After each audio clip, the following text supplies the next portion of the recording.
नमस्कार पश्चिम मेदिनीपुर থেকে পুতুলের হোম কিচেনে আপনাদের সকলকে জানাই স্বাগত। আশা করি আপনারা সকলেই খুব ভালো আছেন, আমিও খুব ভালো আছি। আজকে আপনাদেরকে তৈরি করে দেখাবো লাউ ডাঁটা, বেগুন, আলু, লাউ শাক সব মিলিয়ে কালো জিরে দিয়ে একটা চচ্চড়ির মতো আর কি, মশলা ছাড়া। তো প্লিজ ভিডিওটা দেখতে দেখতে আপনাদেরকে একটা প্রতিটা ভিডিওতে যেরকম আমি রিকোয়েস্ট করি, আজকেও ঠিক সেম জিনিস আপনাদের মনে করিয়ে দেবো। লাইক, সাবস্ক্রাইব আর শেয়ার করতে একদম ভুলবেন না, মনে করে শেয়ার করে দেবেন, যাতে আমার নতুন নতুন বন্ধুগুলো আমার এই ধরনের ভিডিওগুলো সব দেখতে পারে। তো সাথে থাকুন, আমি কিভাবে রান্না করছি দেখুন। আর আমি দিয়ে দেবো প্রথমেই কতগুলো বড়ি। দেখুন আমি এই বড়িগুলো দেবো, দিয়ে আমি একটু ভেজে নেব।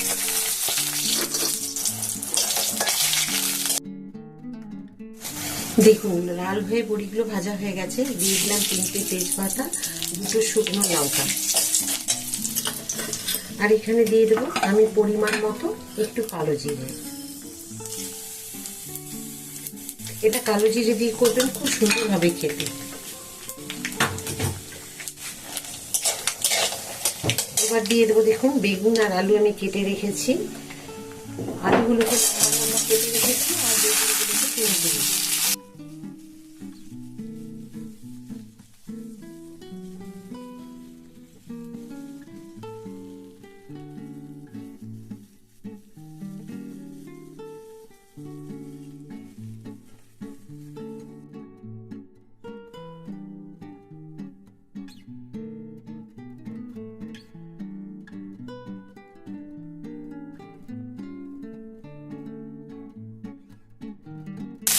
খুব সুন্দর ভাজা হয়েছে, এর থেকে ভাজা বেশি দরকার নেই।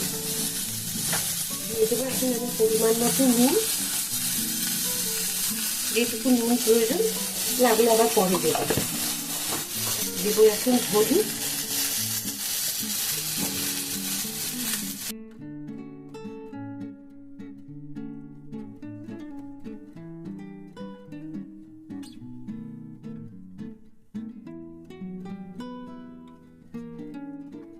তারপর দেখুন এটা আমি প্রেসার কুকারে একটুখানি ভাপিয়ে নিয়েছি।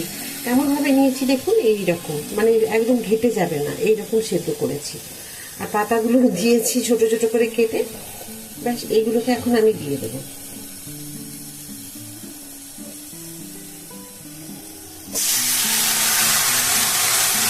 খুব সহজে খুব তাড়াতাড়ি এই রান্নাটা হয়ে যায়, আর খেতেও হয় খুব সুন্দর।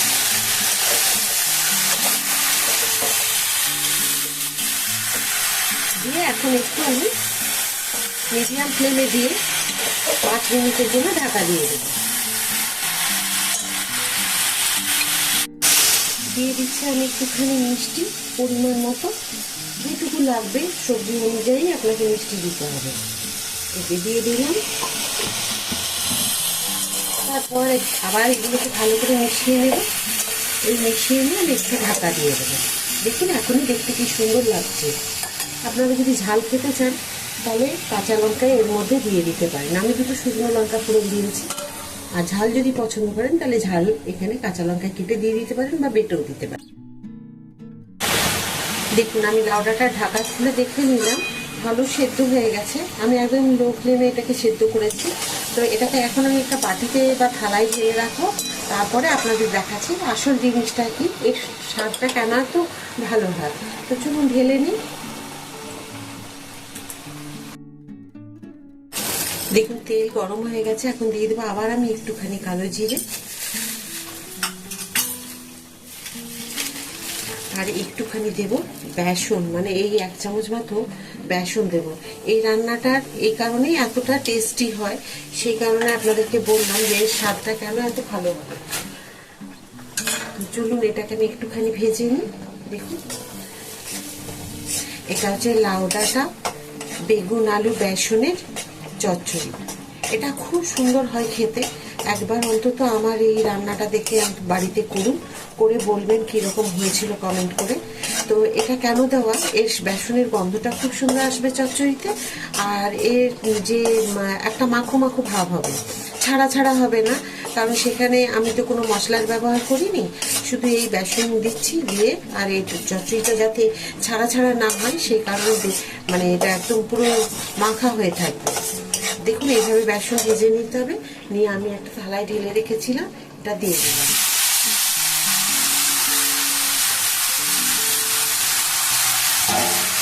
এবার এটাকে আমি পুরো মাখিয়ে নেব। খুব সুন্দরভাবে খেতে যদি আপনারা এইভাবে করেন। আর দেখুন যদি মশলা চান আপনারা খেতে, এতে কিন্তু ভালো লাগবে না, অন্যভাবে যখন করবেন তখন মশলা দিয়ে করবেন।